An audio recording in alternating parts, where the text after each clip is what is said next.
Hoy conocerás la historia de un hombre que fue alabado por papas, admirado como ejemplo de fe, pero que escondía un secreto aterrador. Detrás de su imagen de santidad había abusos, engaños y una doble vida que la Iglesia intentó ocultar durante décadas. Un personaje que pasó de ser venerado como guía espiritual a convertirse en el rostro de uno de los mayores escándalos religiosos de la historia moderna.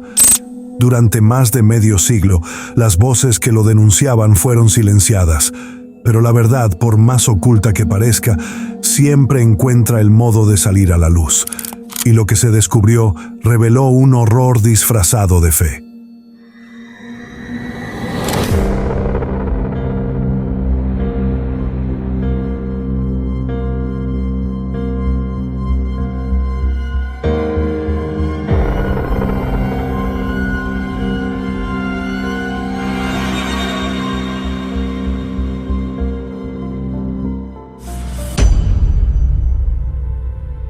Marcial Maciel Degollado nació el 10 de marzo de 1920 en Cotija de La Paz, un pequeño pueblo enclavado en las montañas del estado de Michoacán. El lugar, marcado por su fervor religioso y sus tradiciones campesinas, era también cuna de familias con influencia política y social en la región. Su padre, Rafael Maciel, había participado en la vida pública local como político y comerciante. Era un hombre de carácter fuerte, vinculado a las corrientes conservadoras de la época. Su madre, Maurita Degollado, representaba el otro pilar, una mujer profundamente católica, rígida en sus creencias, que inculcaba en sus hijos el temor a Dios y la obediencia como virtudes incuestionables. Desde la infancia, Marcial se mostró distinto a los demás niños de Cotija. Tenía una mirada penetrante y un comportamiento que alternaba entre la aparente disciplina y un deseo evidente de destacar. Quienes lo conocieron de niño recuerdan que no era especialmente devoto, pero sí ambicioso y astuto, cualidades que más tarde explotaría en su camino dentro de la iglesia. La religiosidad del hogar fue determinante. En Cotija, la fe no era solo un asunto espiritual, era también una red de poder y prestigio. La familia Degollado estaba emparentada con figuras relevantes del clero mexicano, y ese entorno le ofreció a Maciel oportunidades que otros jóvenes jamás habrían tenido. Allí germinó su fascinación por el mundo clerical, por sus ritos solemnes y, sobre todo, por la autoridad casi absoluta que un sacerdote podía ejercer sobre los demás. En aquellos años, México aún vivía las secuelas de la Guerra Cristera, 1926 a 1929, un conflicto sangriento entre el Estado y la Iglesia que marcó profundamente a la sociedad. En ese contexto, crecer en una familia abiertamente católica y conectada con el poder eclesiástico no solo moldeó su identidad, sino que también le mostró que la religión era un terreno fértil para acumular influencia. Desde muy temprano, Maciel aprendió a moverse en ese cruce de religión y política. Lo que muchos interpretaban como devoción no era más que el inicio de una personalidad orientada hacia el control y la manipulación, disfrazada de fervor religioso. En 1941, con apenas 21 años, Marcial Maciel fundó en la Ciudad de México la Congregación de los Legionarios de Cristo. No lo hizo solo. Detrás de él estaba la poderosa sombra de su tío, el obispo Rafael Guízar y Valencia. Una figura respetada en la Iglesia mexicana, quien décadas más tarde sería canonizado como santo. Ese respaldo familiar le dio un manto de legitimidad y abrió las puertas para que un joven sin estudios completos ni disciplina sólida pudiera presentarse como fundador de una nueva obra religiosa. Oficialmente, el propósito de la congregación era claro: formar sacerdotes santos, disciplinados y fieles al Papa, en un tiempo donde la Iglesia buscaba reforzar su presencia frente a un mundo que se secularizaba rápidamente. El discurso era atractivo: una comunidad de jóvenes vigorosos, con vocación y obediencia absoluta, que prometían renovar el rostro del catolicismo. Pero en la práctica, desde sus primeros pasos, la orden fue el laboratorio del poder personal de Maciel. Su visión no era únicamente espiritual. Él concebía a los legionarios como un ejército privado, un grupo moldeado a su imagen, dispuesto a obedecerlo sin cuestionamientos. Cada vocación, cada donación y cada seminario fundado era un ladrillo en la construcción de un imperio en el que él era el centro absoluto. En lugar de limitarse a formar sacerdotes, Maciel estaba creando una organización que le garantizara lealtad incondicional, recursos económicos crecientes y un aura de intocable. Lo que para muchos era un carisma juvenil y una obra inspirada por Dios, en realidad era el inicio de una maquinaria de control cuidadosamente diseñada. Durante la década de 1950, la Congregación de los Legionarios de Cristo dio un salto decisivo hacia la internacionalización. Roma se convirtió en el centro estratégico de su expansión, pues allí se encontraba el corazón de la Iglesia Católica y el lugar donde se definían las políticas eclesiásticas a nivel global. La presencia en la capital italiana le permitió a Marcial Maciel proyectar la imagen de un fundador joven, dinámico y profundamente comprometido con la fidelidad al Papa. En esos años, Maciel cultivó relaciones cercanas con diversas figuras de la curia romana. Entre ellas, destacó el cardenal Clemente Micara, entonces uno de los prelados más influyentes en el Vaticano.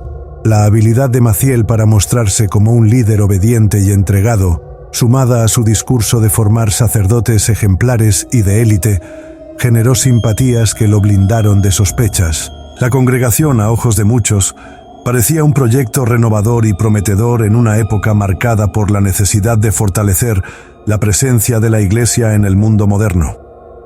El crecimiento de los legionarios en Europa no habría sido posible sin el flujo constante de donaciones millonarias, procedentes principalmente de familias acaudaladas en México y España. Estos benefactores veían en la congregación una obra legítima de evangelización y se sentían honrados de contribuir al sostenimiento de seminarios y casas de formación. Lo que ignoraban era que una parte de esos recursos terminaba sirviendo para mantener la vida personal de Maciel y sus excesos. En público, Maciel se presentaba como un sacerdote intachable, disciplinado en su conducta, cuidadoso en sus modales y siempre rodeado de jóvenes seminaristas a quienes trataba como hijos espirituales. Esa fachada de santidad le permitió gozar de prestigio tanto dentro como fuera del Vaticano. Sin embargo, en privado ya se manifestaba su condición de depredador sistemático. Los testimonios de víctimas permiten reconstruir los abusos cometidos en esos años. Uno de los primeros fue Juan José Vaca, quien ingresó al seminario con apenas 12 años. Vaca narró cómo fue abusado de manera repetida por Maciel, en un contexto en el que el silencio era impuesto mediante amenazas y manipulación psicológica. Otro caso es el de José Barba, también seminarista en los años 50, quien reveló décadas después que Maciel lo obligó a realizar actos sexuales bajo la amenaza explícita de expulsarlo de la congregación. Para un joven que había consagrado su vida al sacerdocio, esa amenaza equivalía a destruir su futuro. En 1965, un tercer testimonio reforzó el patrón de abusos. Arturo Jurado relató que fue llamado de noche a la habitación de Maciel en Roma, donde sufrió agresiones bajo la excusa de que se trataba de pruebas de obediencia. Este lenguaje perverso, cargado de connotaciones religiosas, convertía los abusos en una supuesta práctica espiritual, lo que aumentaba la confusión y el sometimiento de las víctimas. Estos casos, que saldrían a la luz décadas más tarde, muestran que ya desde los primeros años de expansión en Roma, Maciel había diseñado una estrategia clara: usar el prestigio de su cargo y el aislamiento de los seminaristas para crear un entorno de dependencia absoluta, donde los abusos podían cometerse con impunidad. Durante las décadas de 1960 y 1970, la Congregación de los Legionarios de Cristo experimentó un crecimiento vertiginoso.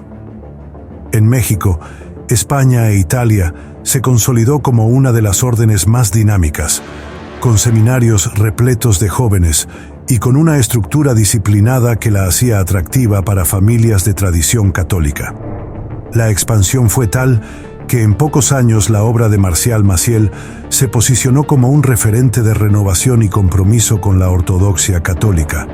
Este ascenso no se debió únicamente a la capacidad organizativa de la congregación, sino también al talento político de Maciel para tejer relaciones con las más altas esferas del poder eclesiástico. Durante estos años logró acercarse de manera directa al Papa Pablo VI y más tarde estableció un vínculo cercano con Juan Pablo II, quien lo llegó a considerar un ejemplo de fidelidad y liderazgo juvenil. Las fotografías y audiencias privadas de Maciel con ambos pontífices consolidaron su reputación como fundador carismático, blindándolo contra críticas y sospechas. Sin embargo, detrás de esa fachada pública se desplegaba una realidad muy distinta. Maciel llevaba una vida marcada por el consumo constante de morfina y dolantina, drogas que justificaba con supuestos problemas crónicos de salud. Ante sus seguidores, se presentaba como un hombre enfermo que cargaba con un sufrimiento silencioso. En realidad, las adicciones le servían para controlar sus crisis de abstinencia y manipular a los seminaristas, quienes solían ser obligados a administrarle las inyecciones. Esta dinámica, aparentemente de cuidado pastoral, abría la puerta a situaciones de abuso. Los testimonios coinciden en que durante estos años, Maciel intensificó los abusos sexuales a seminaristas en distintos países. En los internados y casas de formación, los jóvenes vivían aislados de sus familias, lo que facilitaba la manipulación psicológica y espiritual. Cuando alguno intentaba rebelarse, la respuesta era clara: castigos, amenazas y expulsiones. Hablar en contra del fundador equivalía a perder la vocación, el futuro y la comunidad entera. La perversión de Maciel alcanzaba su punto más oscuro en el discurso con que justificaba sus acciones. A las víctimas les repetía que lo que ocurría era una gracia especial de Dios, una experiencia única reservada para quienes tenían la fortuna de estar cerca de Él. Bajo esa lógica, el abuso dejaba de presentarse como pecado y se convertía en una supuesta bendición espiritual. Este mecanismo de manipulación religiosa no solo silenciaba a los jóvenes, sino que además los llenaba de culpa, haciéndoles creer que si hablaban o denunciaban, estaban traicionando a Dios mismo. Mientras públicamente se proyectaba como un fundador respetado y respaldado por los papas, en la intimidad de los seminarios, Maciel estaba consolidando un sistema de control absoluto.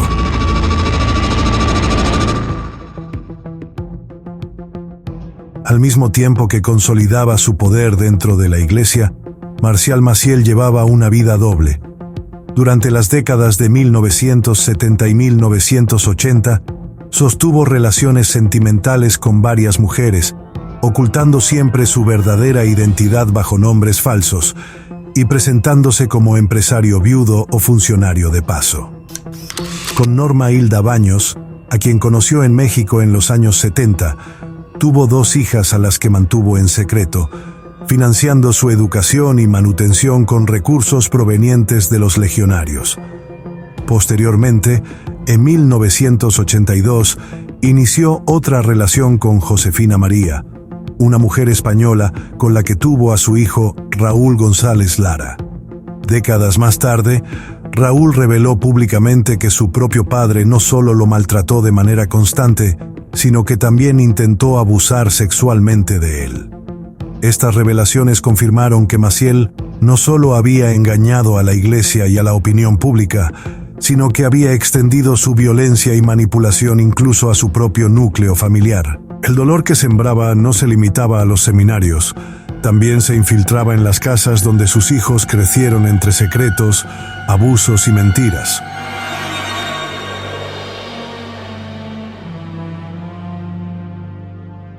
Durante años, el mundo vio en Marcial Maciel un modelo de fe y disciplina. Su cercanía con el Vaticano le otorgaba una autoridad incuestionable. En 1994, el Papa Juan Pablo II lo elogió públicamente como un guía eficaz de la juventud, un reconocimiento que consolidaba su prestigio internacional. Mientras tanto, sus víctimas permanecían en silencio, atrapadas entre la vergüenza, el miedo y las amenazas que habían recibido desde su adolescencia. Pero en 1997, la máscara comenzó a caer. 8 exlegionarios, entre ellos José Barba, Juan José Vaca y Arturo Jurado, rompieron el silencio y llevaron sus testimonios al periódico estadounidense Hartford Courant. En aquella publicación revelaron con detalle y valentía los abusos sexuales que habían sufrido a lo largo de años de formación dentro de la congregación. El reportaje sacudió a la opinión pública internacional, pero no logró romper la muralla institucional. En ese momento, el Vaticano decidió minimizar las denuncias alegando falta de pruebas y cuestionando la credibilidad de los exseminaristas. Así, Maciel permaneció intocable, protegido por su imagen de fundador carismático y por el poder económico de los legionarios de Cristo. A pesar de las acusaciones, siguió dirigiendo su congregación con mano de hierro.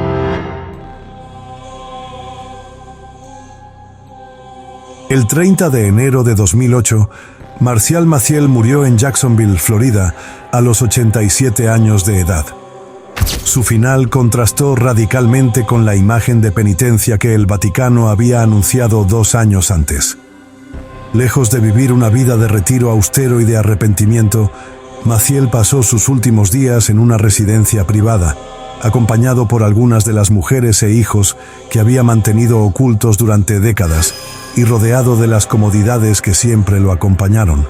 No murió castigado ni en penitencia, sino en un exilio dorado, protegido del escrutinio público y sin haber enfrentado jamás un tribunal civil o eclesiástico.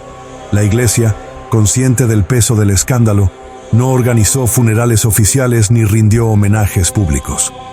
Su nombre, que en otros tiempos había sido exaltado desde los más altos púlpitos, se había convertido en sinónimo de vergüenza y de traición a la fe. El silencio institucional que rodeó su muerte reflejó la incomodidad de la jerarquía.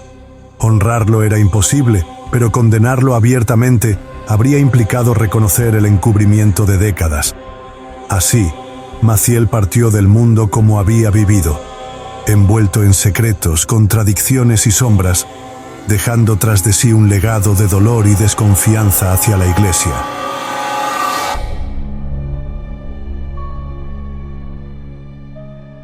En 2010, 2 años después de la muerte de Marcial Maciel, la Santa Sede publicó un comunicado que marcaría un antes y un después en la historia de los legionarios de Cristo y en la memoria de sus víctimas. Por primera vez, de manera explícita, el Vaticano reconocía que Maciel había llevado una vida sin escrúpulos ni verdadero sentido religioso. En aquel documento se admitió oficialmente lo que por décadas había sido negado o minimizado: que Maciel había abusado sexualmente de seminaristas, que había sostenido relaciones con varias mujeres y que había tenido hijos fuera del matrimonio religioso. La declaración fue presentada como una condena moral, pero en realidad funcionó también como una forma de confirmar públicamente las denuncias que sus víctimas habían sostenido con valentía durante más de medio siglo. Para José Barba, Juan José Vaca, Arturo Jurado y tantos otros, el comunicado representó una victoria agridulce. Por un lado, significaba la validación de sus testimonios, tantas veces silenciados o descalificados. Por otro, llegaba demasiado tarde, cuando el principal responsable ya había muerto sin enfrentar la justicia civil ni pagar por sus crímenes. El reconocimiento oficial tuvo además un impacto devastador en la imagen de los legionarios de Cristo. La congregación, que había crecido bajo la sombra del mito de su fundador, se vio obligada a aceptar públicamente que había sido edificada sobre la mentira y el encubrimiento. Desde entonces, el nombre de Maciel quedó grabado en la memoria colectiva como símbolo de corrupción, manipulación y abuso dentro de la Iglesia. Hoy, a pesar de los escándalos y las revelaciones, los legionarios de Cristo siguen existiendo como congregación religiosa. Conservan colegios, universidades y seminarios en distintos países y continúan formando parte activa de la estructura eclesial. Sin embargo, el peso de su historia ya no puede desligarse del nombre de su fundador.